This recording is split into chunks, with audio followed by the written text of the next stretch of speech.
Obrigada, Guilherme. Bom dia a todos.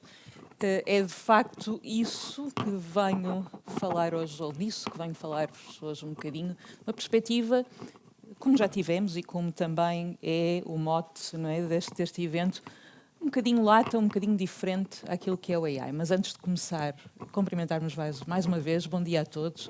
Meu nome é Liliana Ferreira, sou diretora do Centro de Investigação Fraunhofer Portugal, AICOS, também docente na Universidade do Porto, não exatamente aqui, mas também estou em casa.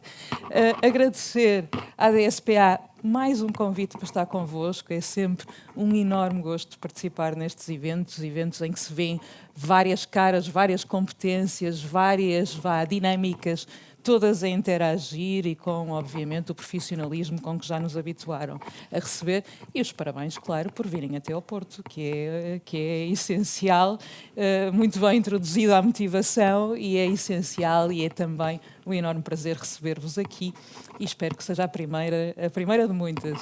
Muito bem, o tema que eu trouxe aqui, um bocadinho aqui com o desafio, o Guilherme desafiou-me a trazer a nossa abordagem de negócio, porque na realidade a Fraunhofer Portugal é um centro de investigação, mas é um centro de investigação, já agora um centro de investigação internacional, alemão, presença em Portugal há 15 anos, o AICOS celebra este ano 15 anos em Portugal, mas é um centro de investigação que tem como objetivo a transferência da tecnologia, das competências, daquilo que fazemos para a indústria. E, portanto, nós também falamos de negócio. Não falamos de negócio do ponto de vista de lucro, de geração de lucro, mas falamos de negócio do ponto de vista de satisfazer aquilo que são as necessidades dos nossos clientes, compreender quais é que estas são e desenvolver tecnologia que vá ao encontro destas necessidades. E aqui num desafio de trazer uma abrangência daquilo que nós estamos a fazer, aquilo que eu proponho e que me vou atrever também, porque na realidade a minha formação de base não é esta, a minha formação de base é em matemática, em ciências de computação, em engenharia e as áreas de investigação que gosto de trabalhar é no processamento da língua, também na inteligência artificial. Portanto, vou-me atrever a trazer aqui uma visão um bocadinho diferente, mas que também é um desafio e que vos desafio a acompanharem-me neste percurso que vou aqui apresentar. Também tenho uma motivação. Há pouco tempo estava numa formação e um dos professores, um dos docentes, teve uma expressão muito curiosa. Ele disse: "Trust science, do not trust scientists." Bom, eu sou cientista, obviamente não fiquei muito satisfeita com aquela expressão, tentei perceber um bocadinho o que é que aquilo quer dizer, o que é que queria dizer, e o que queria dizer é, sim, a ciência é correta, não é? A ciência, confiamos na ciência, a ciência traz-nos a verdade. Os cientistas só olham por um lado da ciência, não veem os 360 graus, não conseguem integrar as várias perspectivas, e eu gostava de mostrar também que isso não é bem assim, não é? Que os cientistas, efetivamente, têm as suas competências, têm a sua visão, mas cada vez mais é absolutamente essencial que esta ciência, esta investigação seja feita, como dizia há pouco Miguel Portela, em rede, com várias perspectivas e com várias competências a convergirem. Não está a funcionar, é isso? E este sai? Desliga, é? Muito bem. Então vou passar para isto, é? Agora? Sim? Muito bem.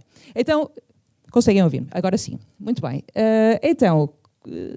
Falando aqui só, estando aqui a introdução feita e falar-vos só um pouquinho do AICOS. O AICOS é um centro de investigação que está em Portugal, em particular no Porto, mais recentemente também em Lisboa, há 15 anos, sai de uma parceria com a Universidade do Porto e tem há 15 anos um intuito de fazer tecnologia, desenvolver tecnologia que tenha impacto na vida das pessoas, ou seja, tecnologia para as pessoas, que contribua para o bem-estar das pessoas. E esta também é a nossa visão, esta visão de Proposing Futures Impacting Lives, quer dizer exatamente isto, que nós temos um propósito de desenvolvimento de tecnologia muito próximo do utilizador, percebendo muito particularmente e em detalhe quais são estas necessidades do utilizador e desenvolver tecnologia que responda a estas necessidades em conjunto com o utilizador. Como temos, como vos disse, um propósito também de negócio, temos esta missão de fazer remarkable technology easy to use. O que é que isto quer dizer? A forma como contribuímos para o sucesso dos nossos clientes, dos nossos parceiros, é percebendo muito bem quem são os clientes deles, não é? E desenvolver tecnologia que responda efetivamente às necessidades desses clientes deles e, desta forma, contribuir para este sucesso. Fazemos isto em 3 áreas de competência que eu chamo de forma muito simples pessoas, coisas e inteligência. Pessoas, a tal visão centrada no humano, na pessoa, human-centered design, perceber como, para quem, porque é que a tecnologia está a ser produzida, criada, e fazê-lo garantindo que é feita, que é desenvolvida em conjunto com todos os stakeholders que contribuem para esta tecnologia. Quando falamos em coisas, falamos em IoT, dispositivos escaláveis, reliable, eficientes do ponto de vista da energia, mas também em computação de qualidade, privacy preserving, computação escalável também e que consiga ser também eficiente ao nível da tecnologia. Falamos, obviamente, em AI, inteligência artificial muito focada nos desafios do dia-a-dia, computação visual, séries temporais, processamento da língua, a garantia do desenvolvimento de modelos precisos, robustos, que respondam efetivamente àquilo que são as necessidades dos nossos clientes. No ICOS temos todos os anos estava à procura do tempo, temos todos os anos não, de 5 em 5 anos, um processo de renovação, como terão várias instituições de renovação, de repensar aquilo que é a estratégia para os próximos 5 anos, e da estratégia para os próximos 5 anos, obviamente que nos sentamos a pensar quais serão os desafios do futuro, não a 5 anos, a mais do que isto, e obviamente que as questões digitais, é isto que fazemos, que sempre foi o nosso foco, surgiram, e estas 3 áreas do Digital Health, Digital Industry and Digital Futures são aquelas a que nos propomos responder nos próximos anos. Quando falamos em Digital Health, julgo que não preciso de descrever em detalhes, estamos a falar dos desafios dos cuidados de saúde, da melhoria dos cuidados de saúde às pessoas, da resposta àquilo que são os desafios atuais, mas também os de futuro. O Digital Industry falamos no apoio dos nossos clientes e parceiros neste processo de transformação digital, redução de custos, otimização de processos, e que é muito querido para nós, que é a melhoria do bem-estar no trabalho, é algo em que nos dedicamos cada vez mais. E o Digital Future sai de um exercício um bocadinho mais forward thinking, mais futurista, em que nos dedicamos a pensar qual será o impacto das tecnologias digitais que vemos que atualmente desenvolvemos no AI, no Machine Learning, no IoT, no futuro da nossa vida pessoal, a nossa vida em sociedade.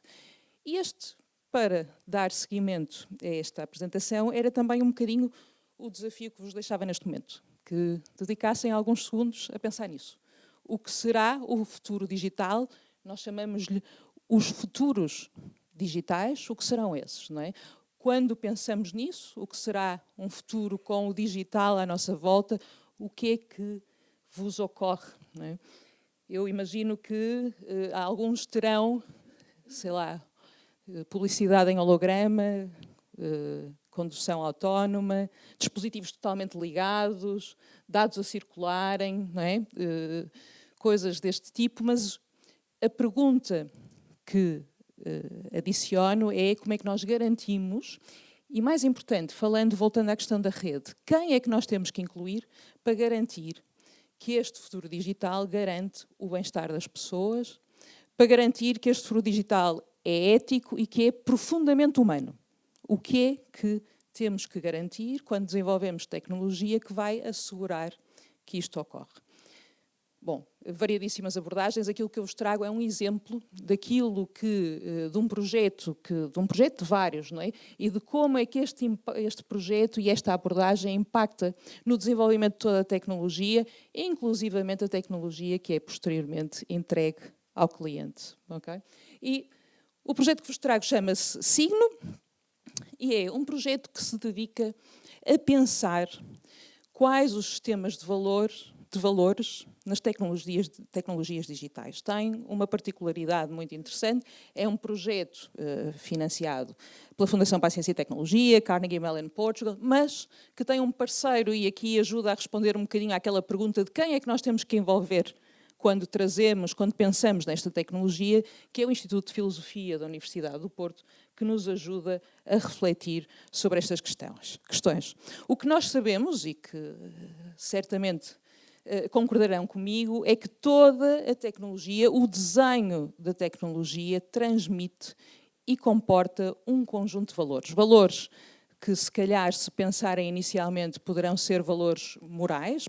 A tecnologia pode ser formal, pode ser divertida, pode ser inclusiva, não é? Mas também temos outros valores que estão muito relacionados com aquilo que normalmente associamos, ou ultimamente falamos cada vez mais, quando falamos em inteligência artificial. Não é? Pode ser explicável, pode ser confiável, pode ser accountable. Não é? E estes valores estão muito presentes quando desenvolvemos tecnologia, mas também quando, por exemplo, representamos os dados e os apresentamos aos seus utilizadores. Podem ser os médicos, podem ser os doentes, não é? Mas estes valores são transmitidos quando nós fazemos esta apresentação da tecnologia. Os doentes terão certamente um conjunto de valores, não é? Querem confiar, dignidade, não é? Querem transparência, não é? E os médicos ou em qualquer outra área, terão certamente um conjunto de valores que usam na tomada de decisão. Não é? Quando tomam a decisão, estão normalmente preocupados com um conjunto de critérios que querem garantir. Quando estes valores não estão alinhados, muitas vezes aquilo que temos é falta de confiança, não é? Falta de adesão à tecnologia, etc. E isto é exatamente aquilo que nos propomos fazer neste projeto. Perceber quais são, ponto 1, não é? Perceber quais são estes valores que são usados no processo de decisão, quer do doente, quer do médico, e depois como é que nós promovemos, através da tecnologia, a transferência e o alinhamento destes valores entre os seus vários utilizadores. Bom, isto é particularmente importante quando falamos, por exemplo, e aquilo que vem daquele lado é uma imagem de uma solução que está relacionada com a explicabilidade da decisão. Portanto, temos ali uma interface que ilustra, que mostra ao utilizador, neste caso é um médico, oftalmologista, se não estou enganada, em que explica o porquê que esta decisão foi tomada por um sistema de AI. Não é? E quando nós fazemos e criamos estas interfaces, precisamos de perceber, então, o que estamos a transmitir ao desenvolvê-las. Por isso é que este projeto é realizado também com quem é especialista em pensar, em refletir, não é? Os filósofos que se juntam a nós e que nos ajudam a perceber, então, como é que nós podemos explorar, experimentar, prototipar e apresentar ao utilizador diferentes tipos de visualização e que valores é que estamos a assegurar quando usamos esta tecnologia ou quando desenvolvemos esta tecnologia. Estes são alguns dos objetivos deste projeto e fazendo a transferência de uma abordagem um bocadinho mais filosófica para algo que nos começa a mostrar como é que isto depois implica nesta confiança que podemos ter nos cientistas, não é? Que era esta a minha premissa inicial, não é? Demonstrar que a tecnologia tem por base um processo de reflexão, um processo de inclusão que é muito significativo. Gostava de vos falar também, muito brevemente, de um outro projeto que estamos a desenvolver, que é o AI-Sim4Med, um projeto internacional, um grande consórcio internacional com a Universidade do Porto, com a Fraunhofer, com vários parceiros internacionais, em que está dedicado a uma outra questão muito pertinente. Falamos aqui em dados. Quando falamos em saúde, temos algumas preocupações e limitações adicionais com os dados. Falamos da anonimização de dados, não é? Falamos que os dados não podem ser usados de uma forma livre, não é? O que muitas vezes nos impede o desenvolvimento de modelos, o treino de modelos, o desenvolvimento de soluções utilizáveis para o cidadão. Falamos, por exemplo, de questões de falta de dados em algumas áreas, por definição, doenças raras são raras, não é? E, portanto, não temos dados sobre estas doenças que nos permitam treinar modelos que nos ajudem a prever alguma anomalia ou alguma condição. Ou também, por exemplo, questões sociodemográficas, não é? Temos acesso a um conjunto de dados de doentes, de cidadãos, que são aqueles a que temos acesso, mas, por exemplo, na situação atual em que temos cada vez uma população imigrante, não é? Cada vez maior, temos falta de acesso a dados, não é? De características muito específicas de outras populações que não nos permitem criar estes modelos robustos, que é aquilo que deve ser o objetivo destas soluções. E, portanto, uma das soluções para isso será, então, a criação de dados sintéticos. Isto é, uma televisão não projeta dados sintéticos, ou seja, dados gerados por computador, não é? Que, partindo dos dados reais, que nos permitam, então, criar modelos mais robustos. Quando falamos disto para a saúde, podemos, obviamente, e perceberão quem é da indústria, quem trabalha, quem tem produção, perceberá também que o problema é exatamente o mesmo quando falamos de uma produção industrial, não é? Temos falta de dados, às vezes queremos detectar algum tipo de anomalia sobre a qual não temos dados, e a questão da geração destes dados sintéticos é, de facto, uma abordagem interessante a esta solução. Queremos, no entanto, garantir a qualidade destes dados, queremos garantir a auditabilidade destes dados, queremos garantir que aquilo que é criado com estes dados é efetivamente correto, eficiente. E a pergunta põe-se: como é que nós avaliamos, então, a qualidade de dados sintéticos? E voltando ao exemplo que vos estava a dar dos filósofos, num dos primeiros exercícios que fizemos com médicos neste projeto, em que começamos a discutir efetivamente como é que vamos avaliar esta qualidade dos dados sintéticos, uma das primeiras respostas que recebemos foi: bom, vocês deviam era, se calhar, falar com filósofos. Por acaso é o que estamos a fazer, não é? Porque como é que eu consigo perceber como é que o processo de decisão que tomo é impactado, não é alterado, pelo facto de eu saber que estou a usar dados que não são reais, não é? Que são sintéticos.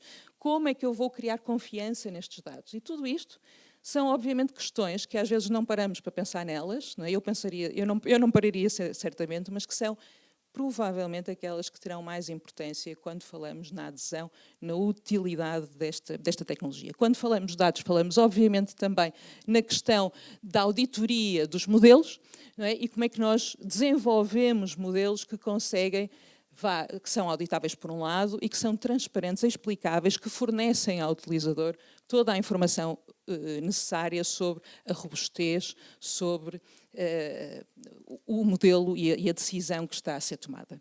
Avançando mais um bocadinho e já para fechar, falar-vos de uma outra iniciativa, esta sim, que tenta fechar aqui o ciclo, não é? O ciclo de como pensamos na tecnologia, como a desenvolvemos, mas a importância que todo este processo tem naquilo que depois é entregue às pessoas. Esta plataforma é uma plataforma de certificação da inteligência artificial. Bom, todos conhecem isso e já ouviram falar da questão da certificação da inteligência artificial, do AI Act, do desafio que esta certificação certamente será para as empresas no futuro, não é?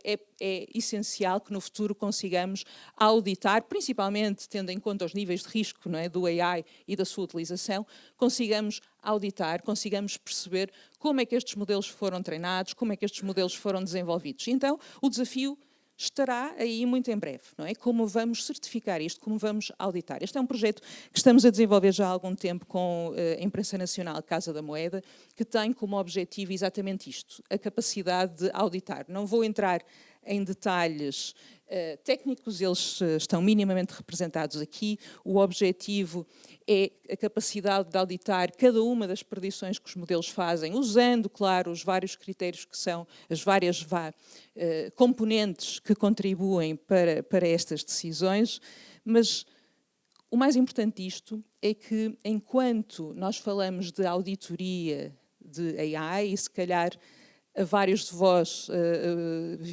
ocorrerá em auditoria um conjunto de métricas ou um conjunto de dados muito objetivos que nós conseguimos avaliar quando falamos de auditoria, mas a minha pergunta e aquilo que deixo é que outras métricas, para além da robustez, para além da qualidade dos dados, é que nós conseguimos garantir quando certificamos um modelo de AI? Que outras métricas queremos nós, enquanto humanos, que sejam garantidos quando olhamos para um modelo de AI?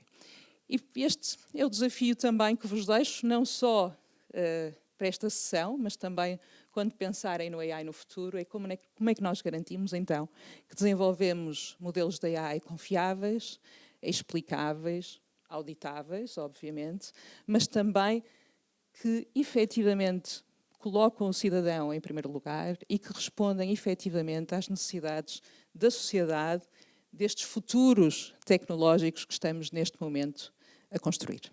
E é este desafio. Obrigada.